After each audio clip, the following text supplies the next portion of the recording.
जबरलिया गर्दा उड़ावे तब सुधिया बालम के आवे। जबरलिया गर्दा उड़ावे तब सुधिया बालम के आवे।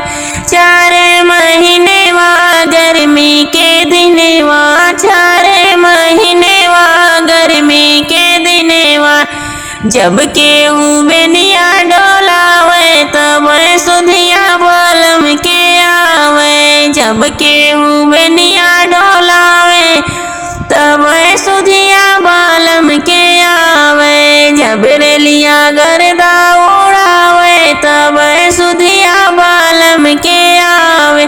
4 महीना बरखा के दिनवा 4 महीना बरखा के दिनवा जब केहू बंगला छवावे तब सुधिया बालम के आवे। जब केहू बंगला छवावे तब सुधिया बालम के आवे। जबरलिया गर्दा उड़ावे तब सुधिया बालम के आवे।